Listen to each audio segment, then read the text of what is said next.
do you copyright? I mean, now I want to move into legal. You know, what happens legally speaking with all of this content that you make? Do you copyright all of your songs? Or do you kind of just don't even touch that? I do need to, I should definitely do a little bit more of that. Uh-huh. But I think until a song is like, as soon as a song is released into the world with an artist, then I register it on ASCAP. Okay. There's also a few other companies, BMI, CSEC. These are called PROs, Performance Rights Organizations, and they collect, if your song gets played on the radio, they kind of collect that money and give it back to you. I register the songs there, and there's also another company called Sound Exchange, which is on the master side. If you did the production, or if you're singing on the song, if you're the artist, then that's another collection agency. So you kind of just want to make sure you're getting the back end, and it's this weird thing where you never know how many streams or how many plays and how much exactly that equates. So I kind of get like a random check every couple months, and I'm like, oh, cool. And so, what, after the show, what has life been like? I mean, do you feel like you've made more connections? Have people been finding out about you more so and asking you for music? Tell us how it's changed. You know, I'd say for like about a month after my episode aired, it was really cool. I was getting a lot of I got a lot of new Instagram followers, and I was posting about the show, so people that were fans of the show were very actively engaged there. And I still have, and some of those people are still in touch. And I think since I put out the song as my own song with my own voice, I think people are waiting for new music, which I'm also excited about. I'm just trying to figure out which song I want to put out next, because I do, like I said, I have like 600 in my library. So, you know, as a songwriter, what I love is one day I can write a hip hop song, and one day I can write a country song. And then it's just a matter of, with my management team, trying to find the right home, the right artist for it. But as an artist yourself, you want to be a lot more specific. You kind of don't want to do, like the Bad Habit, the one I put out is kind of funky and a little bossa nova and poppy. So I don't want to do one that's like a hip hop song next and then a country song, because there's no identity there. Right. So it's like, I'm still trying to figure out exactly who I am and what I want to represent in the world as an artist. So, and then I've also just been really busy with getting set up with all these sessions, writing songs for other artists. So, but yeah, I think I know what my next single is going to be. It's called Dreamland. And it's a similar kind of Hall & Oates, a little bit like Empire of the Sun, kind of like funky, groovy, disco vibe. So. So what has been like the one song that you've written that has had like the most success, you know, by definition, according to you, like either because an artist picked it up or because it's just one that you're really proud of? Well, number-wise, that Come First record by Terror Jr. did really well. That was a few years ago. Recently, I did 2 songs with Pretty Much, which it's a boy band, and they're so cool. They're all like 19, and they just dance on stage, and the girls, you can hear them like screaming from 5 miles away.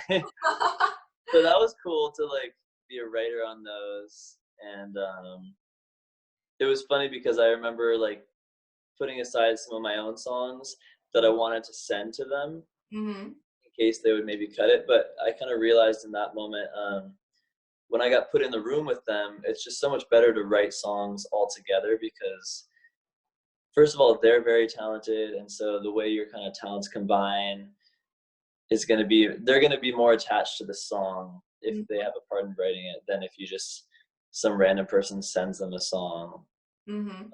So it was cool that I got to luckily be in the room with them and writing. And I had another artist by the name of Kalechi, Mm-hmm. Who just put out his first 2 singles. The first one, Forever Tonight, Mm-hmm.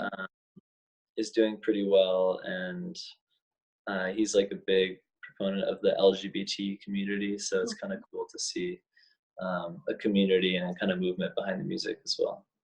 That's awesome. So, what advice would you have for aspiring songwriters who are in the same boat that you were in when you first moved to LA? I think enjoy the process and continue to enjoy the process.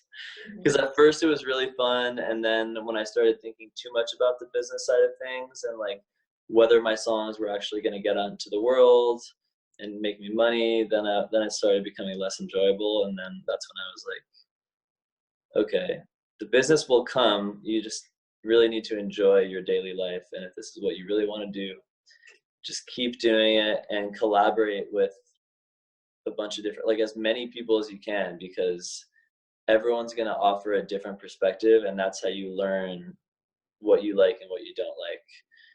And until you do that, you kind of only have your own voice. And I think, I mean, in my mind, I mean, there's great music that's very niche, like Bjork or Radiohead or something, and I love those guys, but it has a very specific audience. So if you're an artist, then just follow that path. But if you want to write songs that speak to the masses, like if you're going for a top 40 approach, then it's about finding how your story, your real story that you've lived through, connects with the world, I guess. Yeah.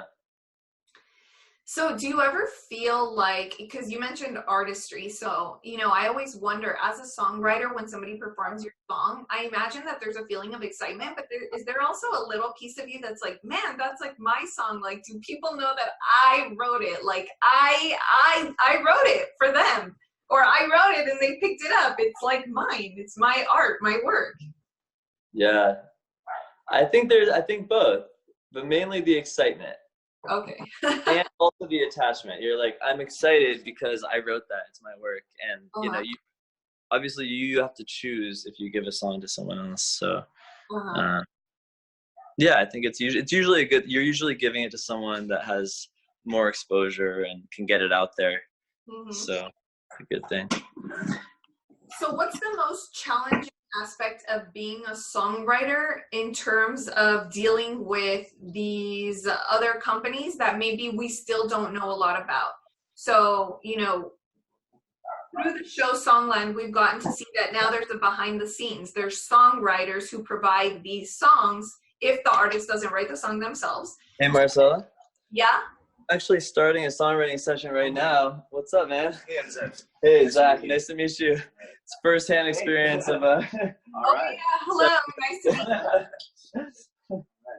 So I'm sorry to cut this short. That's okay.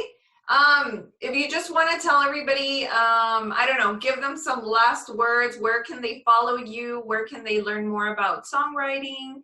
Tell them your social media handles. Yeah, my band is called Wake the Wild, and we're going to put out a song a month, so I'm really excited for that. It's just Wake the Wild. I'm on Instagram, Zach Sorgen, ZACHSORGEN, and also we're on Spotify, Apple Music, all those things. Awesome.